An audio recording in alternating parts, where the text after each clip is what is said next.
Welcome, everybody, to Beat Your Addictions with John Giordano. I'm your co-host, Scott Jones, and we want to thank you for joining us. Before we start the show today, we got a great show for you. Just a reminder that if you're watching this, make sure that you like it, comment, share it with your friends. It's all important that we do that. That's how we spread the word on this. That's how really most of the word on addiction and helping people is spread, mouth to mouth. I mean, mouth to mouth. Does that make sense? No, you don't want to get mouth to mouth. I don't know, unless you need it. Word of mouth. That's what I'm looking for. Word of mouth. There you go. We want to spread a word of mouth. Well, you had the mouth right. Anyway. Yeah, I got the mouth right. But we want you to share this with people, and that's how we find that the best information is shared is from person to person. So do that. John, first, how are you doing? How's the family? Everything's going great. My clinic is doing wonderful. The ketamine clinic of South Florida. I was originally against ketamine. Yeah. And then I see it help my wife. It helps my family. It helped so many people. They come out, they say, "Oh my God, I can't believe I feel good again. I want to get out of bed. I want to have a life." It's an amazing medication. It's like I just had a friend of mine. He says, "Oh my God, John," I says, I remembered stuff that happened to me when I was like 8. Yeah. He says, and it changed my whole way of looking at my life today. And I went, wow, really cool, man. That is fantastic. One thing we want to say, because I'm not sure we make this clear enough to people, that is a part of the solution, but it's not the whole solution. No, it's not. It's not a magic bullet. We do counseling with it. Yes. We put in 2 hours. I put in 2 hours of integrative counseling included in the ketamine treatment.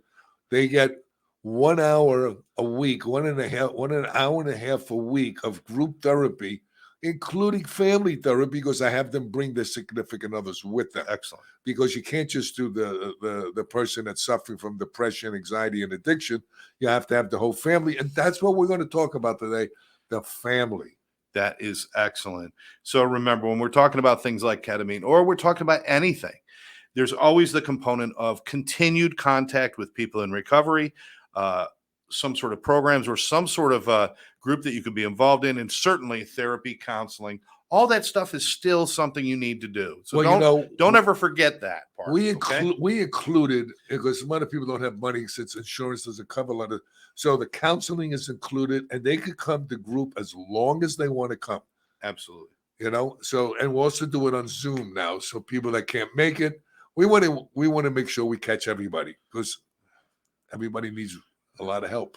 Did you ever think you'd be running a computer doing therapy online? John, absolutely. You? Not me. But you got to go with what's the latest and the greatest, and people can't come. There's no excuse anymore. Now they can't say, "Well, my car broke down." Well, look, put your TV on or put your computer on, and now you're in. While we're watching this, if you want any information about what John's up to and what he's doing, johnjgiordano.com. It's right there on the screen. Please check it out. Now, right now, you mentioned family. In this, we got the perfect guest for this, Adrienne Tichy, who is a recovery advocate, but also the co-founder of the Lodge at Delray Beach, which she's going to tell us all about. Huge advocate for working with families. Unfortunately, that gets forgotten a lot by a lot of treatment. I was just going to say that. We had family programs at G&G. We had all kinds of things like going on like that. And, without doing the family, you're doing an injustice to the client. Actually, and to the family. And the family say, "No, it's not my problem. It's his problem. It's her problem." No, it's everyone's problem. Sending a client home to a sick environment is a death sentence. Well, you know what it's like? It's like working in your garden, okay? And you get all dirty, and you take your dirty clothes off, you take a shower, and then you put your dirty clothes back on. All right. I did that once. Stop talking about it. I did that all right, I'm in. All right, let's bring in Adrienne Tichy again from the Lodge at Delray Beach. Adrienne, thank you so much for taking time today.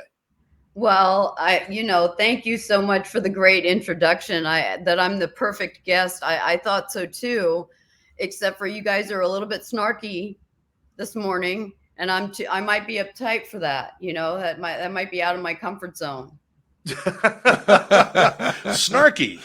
What is snarky mean? I'm not sure. I think What it's does us. that I think it's mean? us.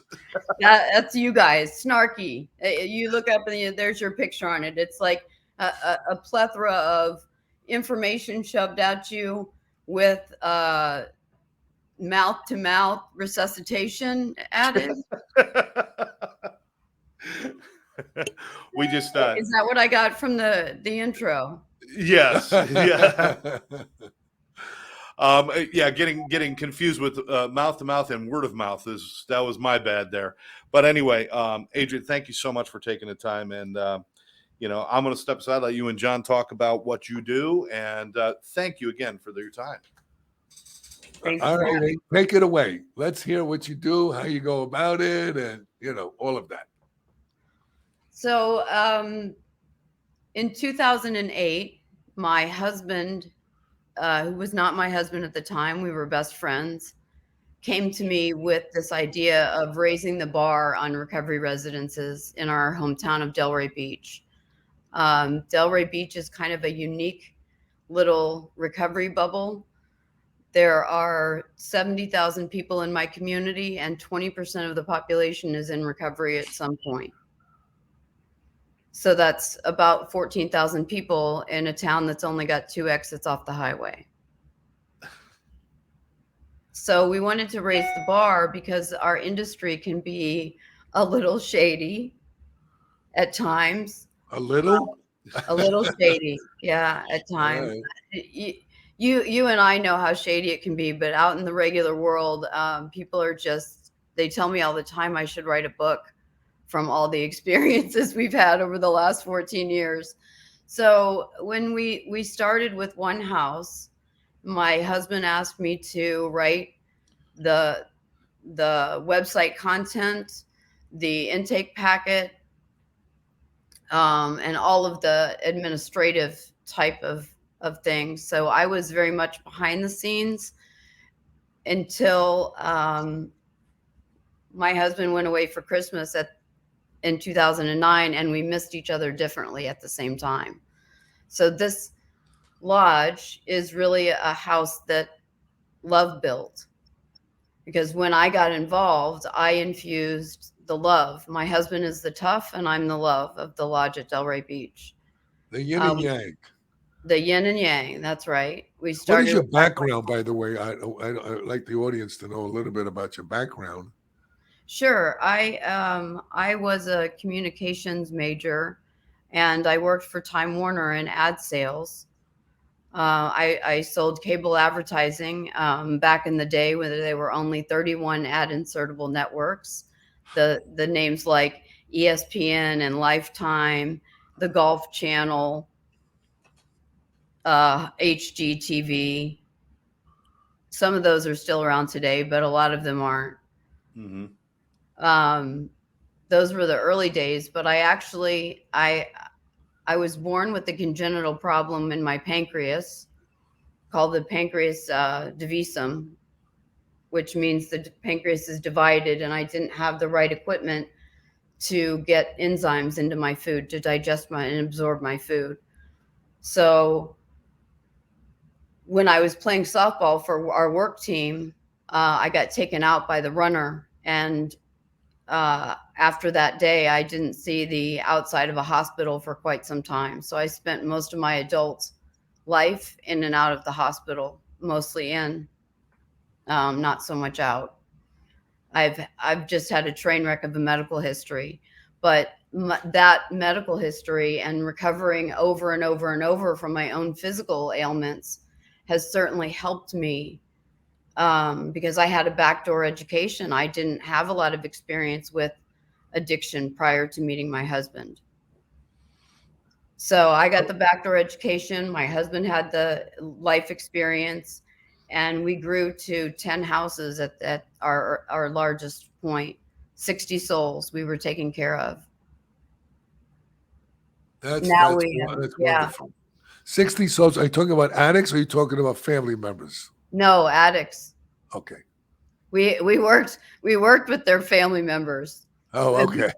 I was wondering. I don't know if you had we used to have retreats and stuff like that. So I don't know if we were doing that or not. We didn't do retreats. No, what we do for the families is we have the Lodge Family Zoom, and that's one time a month.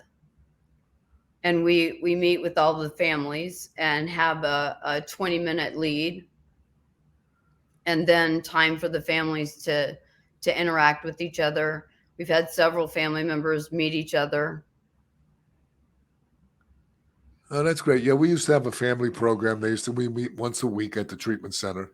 We sold in 2012. It was G&G Holistic Addiction Treatment Program. I heard of G&G Holistic. Yeah. And we had families is very important. And I'm glad you're doing the work when it comes to families, because a lot of treatment centers, they leave that off. Right. We believe that because of, like I said, because of my background in physical recovery, I saw a lot of similarities between the physical recovery and the recovery from addiction. We came up with the ABCs of recovery, and they're the same for the families, and they're the same for the loved ones. And that's accept your situation and prioritize action. That's A. This is a stop, drop, and roll kind of moment, right? You need to really get up to speed quick, be honest with yourself, admit what problems that you have so you can get about rolling up your sleeves and getting to work. And then is be brave enough to start over and over and over, as long as it takes. The woman that's sitting before you was 78 pounds in a wheelchair 3 years ago. I believe that anything's possible. My husband is 23 years in recovery. Well, believe me, everything is possible, especially when you're in recovery and you're learning about yourself, which is, if you want to know about other people, first know about you. That's Absolutely. The primary. And secondary is with family members, they're either enablers, codependents, or both. And they don't see that they're part of the problem. They're not separate from it. And, I had a client once, him and his wife were really enabling their son. And I told him they're buying him an apartment, they're giving him a car. Well, he's doing good. He was lying to them, of course. And I knew what he was doing. I told them. They didn't want to listen. I said, and I'm a little tough sometimes. I said, listen, he may die in the next couple of weeks the way it's going. I mean, I'm doing this for a lot of time, a lot of years. Unfortunately, 2 weeks to the date that I said that, he died from an overdose. Wow. And I went to the funeral, and they looked at me, cried, hugged me, and says, why didn't we listen to you? I said, you know what? It's in God's hands, not mine. It's in God's hands. You know, we had Irma barreling down on Florida, and we consolidated all the houses down to one house. Everybody else either went back home or went to a safe spot, right? And the mother of one of the kids that was left in the house, we offered to send him by bus. We offered to send him by train. She would not come and get her son. She was 3 hours away, just across Alligator Alley. Her son overdosed and died that night. Wow. Yep, that's what happened. Well, you see what happens to the family. They get fed up, especially what's going on. Treatment centers are not treating clients properly. They keep doing the same methodology over and over again, expecting different results. Absolutely. Couldn't agree more. We're not looking at people comprehensively. We're not looking at where I don't know an addict or an alcoholic that doesn't suffer from depression and anxiety. That's right. So what are we doing about it? You want to do talk therapy? We are not. We do the same thing.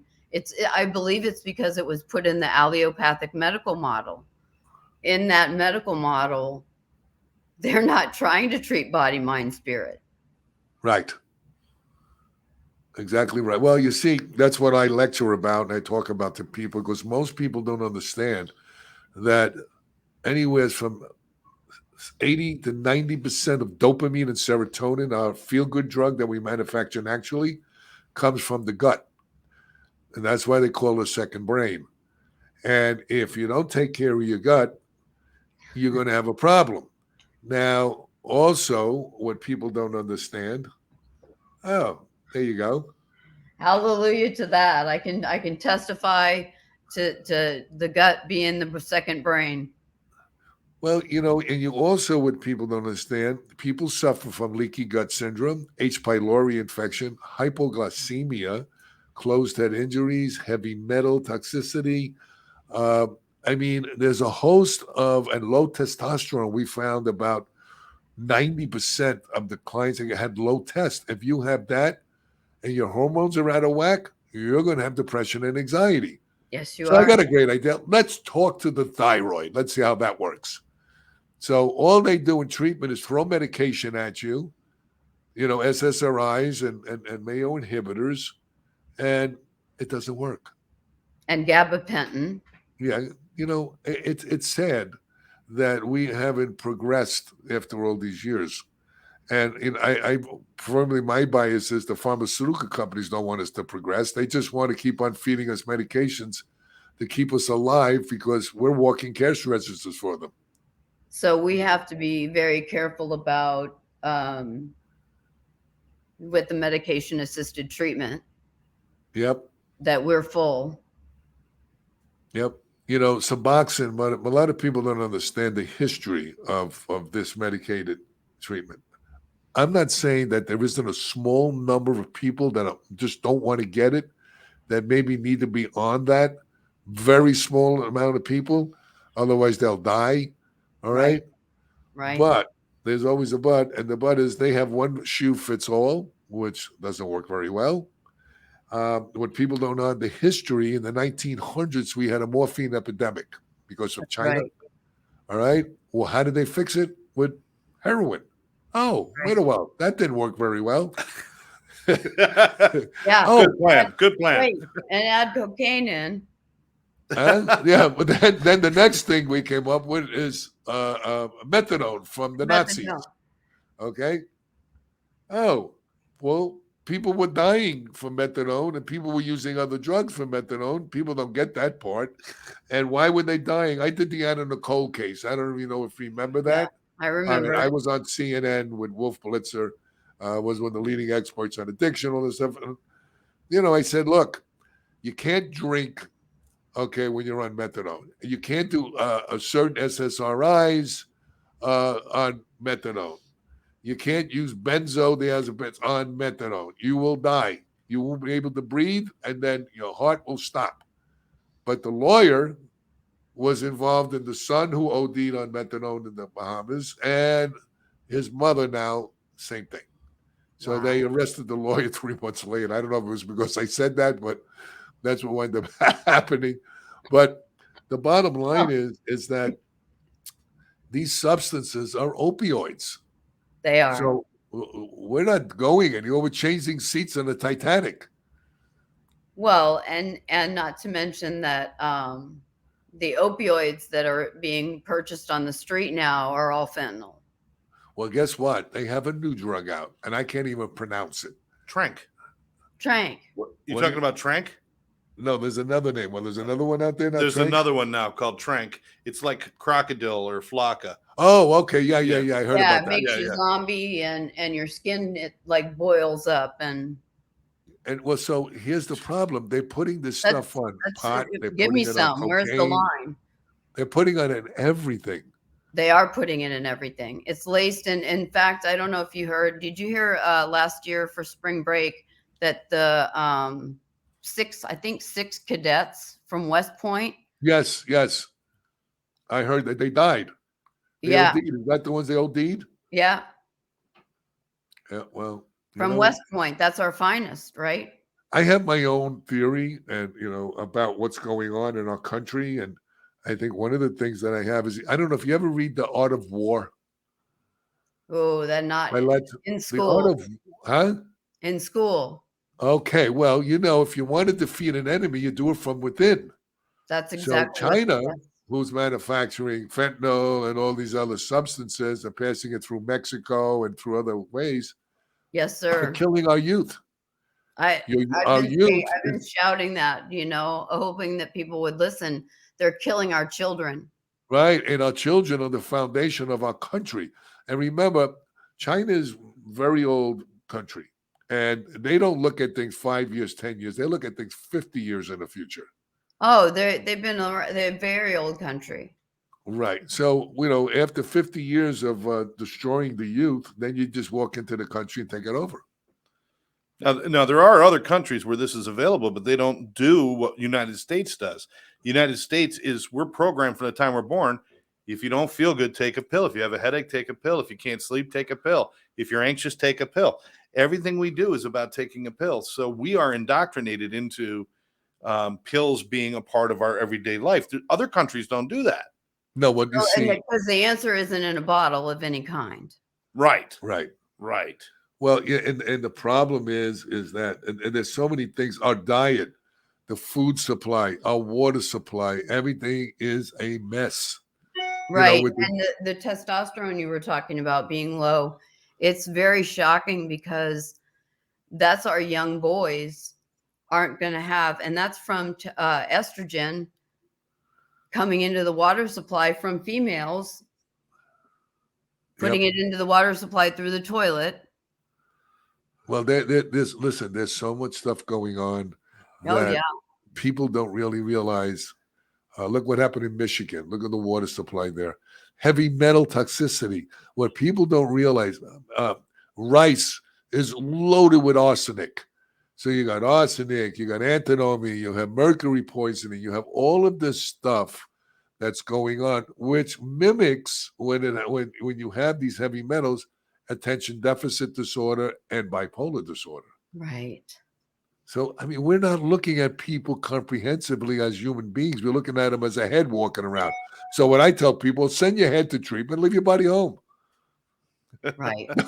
And we take people that have been, through that, we call it the merry-go-round of treatment, where you finally realize that the handle is on the inside. Right. And let it's yourself an inside out. job, not an outside job. People don't get that part either. I've got to ask because we've still got a little time left, but I want to make sure that we get this in. When we're talking about the lodge at Delray Beach, how many homes do you have now? Who do you serve? Do you have men, women, any particular age groups, or what do you offer? So we have 3 homes with 16 men total.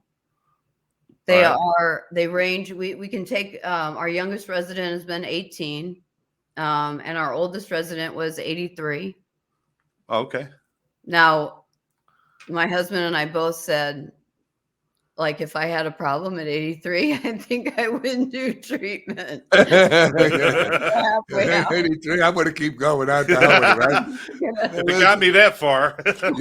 I got to admire you. I used to own 10 three-quarter-way houses also. Plus, we had a 62-bed inpatient facility.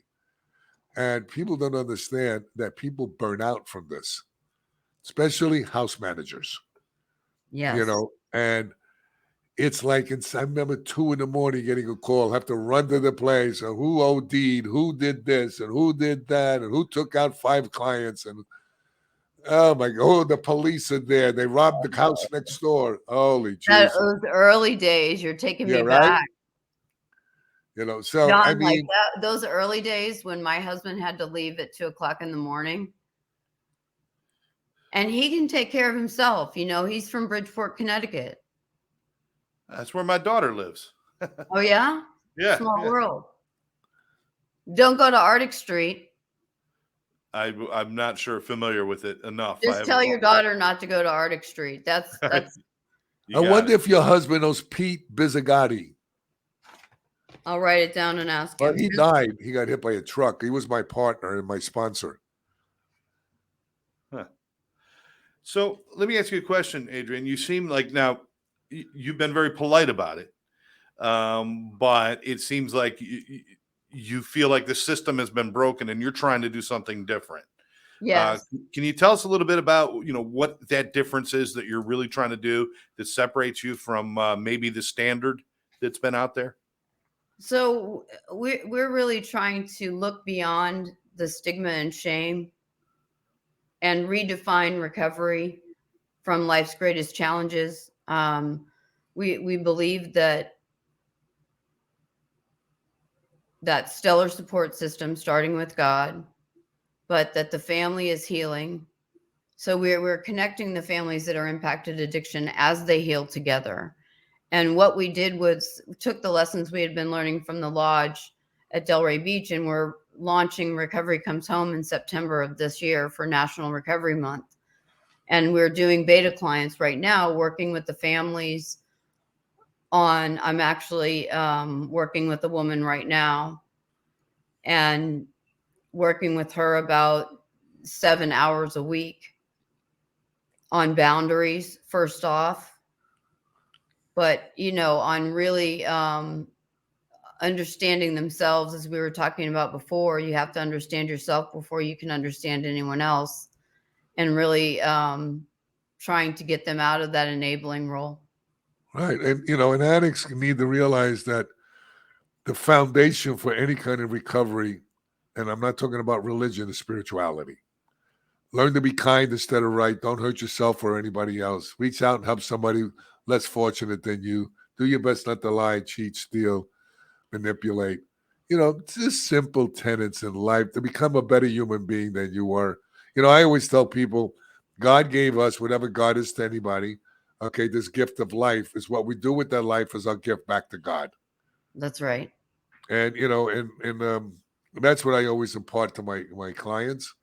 And it's we need more people like yourself that's doing this from their heart, not from their pocket. Okay, Right. there's nothing wrong with making money in recovery. Okay, but as long as you give, we always gave more than what they even asked for. So it's sad. But we give 10% of our beds to scholarship. We have since the beginning. yeah, we used to do the same thing when we couldn't even make payroll. I'm very familiar with that.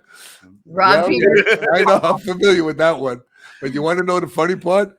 What? Okay, no good deed goes unpunished. Yes. I think you're familiar with that. The clients we had the most problem with is the ones we gave them for free treatment. We have. It's funny you should mention that, because of the people that we gave scholarships to, maybe 2% did well. Yeah. There was one guy we gave a scholarship to, and he was out the next day. Well, what people don't understand is that there are medical conditions, like I went over earlier, that cause the depression and anxiety. And when people Yes. suffer from depression and anxiety and then put drugs on top of it, it's like the cherry on top of the cake, okay? They're not in their right mind. No, they're They're not. not thinking clearly. How could they? Look what they're doing. Look what they eat. Look how their body, treating their body. Look at the drugs they're putting in. Look at what's going on here. We're not treating people from the heart. We're just treating them from the pocket. That's what these treatment centers do, a lot of them. Not all of them, but a lot of them. Like you said, from the outside in. So what Right. we noticed was that's why we're different, and we do take on the tough clients that others won't take. We do primary addiction, secondary mental health, and primary mental health, secondary addiction. Well, if you ever need anybody to help you with the lecture, I don't charge anything to help. It's one addict helping another, way I look at it. I teach people about, if you go to my website, johnjgiordano.com, you see all the Yes, stuff I that I have. do. I've been looking for stuff that really helps with depression and anxiety. Talk therapy is great. I'm a traumatologist, so I work with trauma. I'm a chaplain for the police department, so I work with officers that have been in shootings and people coming back from Iraq, Afghanistan, women that have been molested, men, and so forth. And I found that psychedelics actually, okay, we got a bad rap from Nixon and all of those people about it.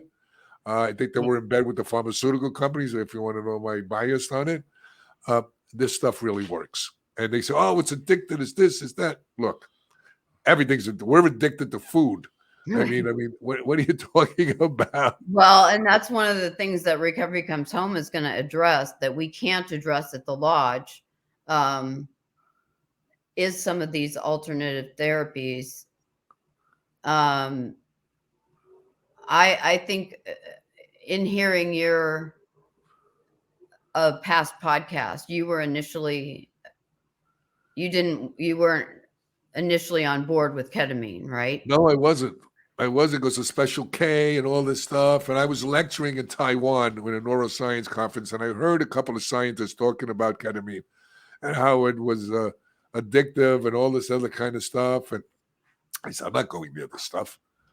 But what I found out was they had an epidemic in Taipei, but the culture is totally different also.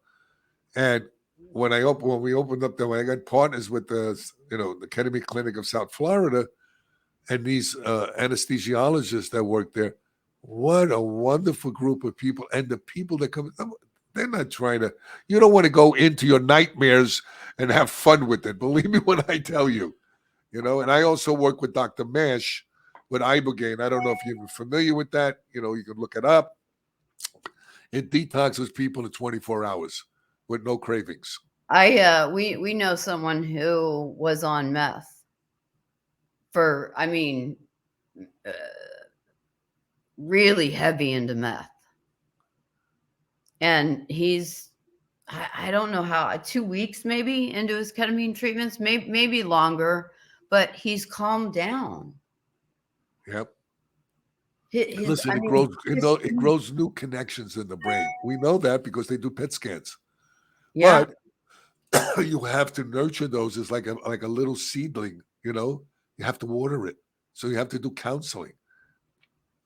You have to do therapy. For addicts, they need to go to, I don't care if they go to church, meetings, whatever works for them. Absolutely. But they need to do something with like-minded people that are in recovery. So there's no magic bullet out there. It's work. Right. And I'm coming up on 39. I still work on me because you know what I learned in life? You know what I know? I don't know. Right. You don't know what you don't know. That's and right. then the other part of that coin was once you know, you can't pretend not to know. No, you can't put it back in the box. Once it gets out, it's already done. Well, we've come to the end of the program. I want to thank you, for your fresh look. John and I both appreciate somebody putting focus on the family and understanding that it is a family healing issue, and that without that, you're missing a great piece of recovery. And so we appreciate your focus on that. And I've had it up on the screen. If you go to the Lodge, Delray.com, very simple, the Lodge, Delray.com. You'll see all the information about the Lodge at Delray Beach, and you'll also find information about Recovery Comes Home. That there is information there that for your new program, which very excited for you. Once that's launched, we'd love to have you back so we can talk about that. But is there anything that we missed that you'd like to share with us before we go? I just want to say, where there's breath, there's hope. There's life. That's right. Yeah. It's no matter where you are, it's not too late. And certainly reach out to us if you need help. We have been in this industry for 15 years. We'll be happy to connect you to whoever is right for you. What do you charge, by the way? Our single shared room is $300 per week. Okay. And your double room? For a double room, and we have single rooms that range from $1,250 per month to $1,850 per month. Depending what does that include? It includes everything except for toiletries, food items. What do you mean? What do you mean everything? I don't understand. The houses are furnished. The linens are included. The house has Wi-Fi, television. Oh, is there any treatment included? Any therapy? Anything? No, not with just the recovery residences. That's standard. Right. Standard in Delray Beach for the recovery residences. Oh, do they have to go to meetings? Do they have to get a job? Yes, there's 100 and 100. There's 100 meetings and 100 days. And it does have to be AA, NA, or CA, but they you have a house manager on. Not a house manager live in. Okay. We're there from morning to night staffed. Like, Oh, okay. my husband's there at 7 a.m. and then the bed checks are there until usually about 1:30 in the morning. Okay. Excellent. Excellent. All right. Good. Excellent. Are you FAR licensed?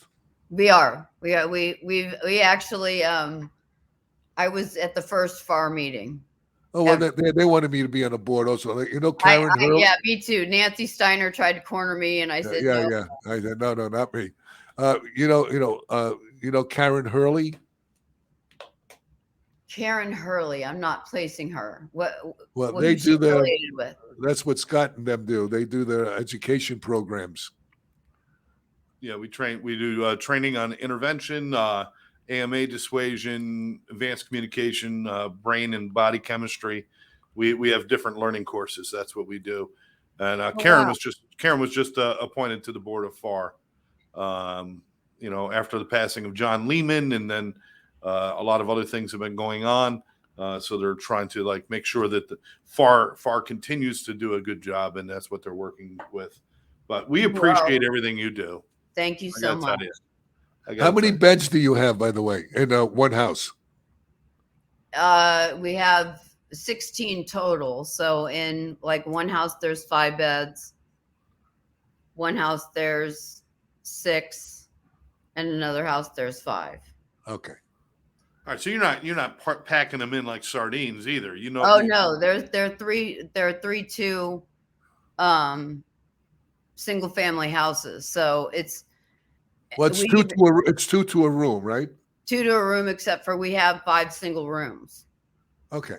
But you're not packing 3, 4, 5 people into a room. Oh gosh, no. Because we see that happening. I know, and especially, look, people call and want a lower rate, but that's the going rate in Delray. And we tell people all the time, if you want a cheaper rate, you have to go south or you have to go north.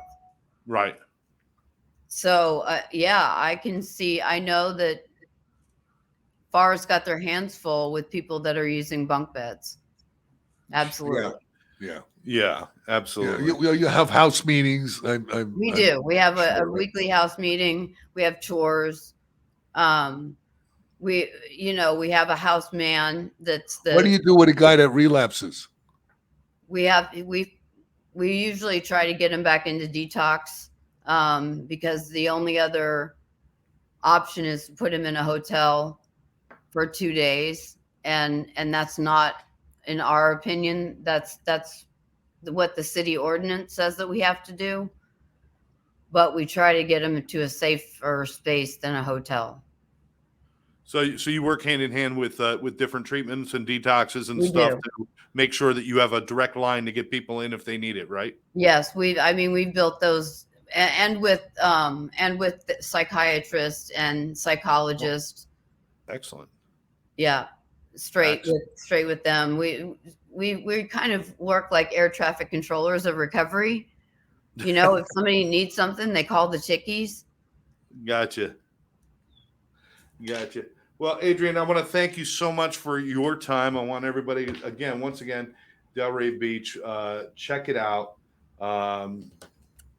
And it's just the work you do can't be overstated. It really can't. We appreciate good people out there doing good work, and hopefully one day we won't ever have to have conversations about people doing the wrong thing. Hopefully that'll come along, but unfortunately they're still out there. So it's good that our voices are heard over the top of that. Absolutely. And if you know anybody suffering from depression that just can't get it, let me know. I will. See if we can help them. Or trauma. I will. Go. All right. With that, I want to thank our special guest, Adrienne Tichy. Of course, for John Giordano, I'm Scott Jones. I want to thank everybody for joining us right here on Beat Your Addiction. Please remember to like this show, subscribe to the YouTube channel, and of course, share this with other people. That's how we get the word out there. John, final thought? Adrienne, you did great. Thank you. All right. Let's keep on doing God's work. We'll catch you next time right here on Beat Your Addiction.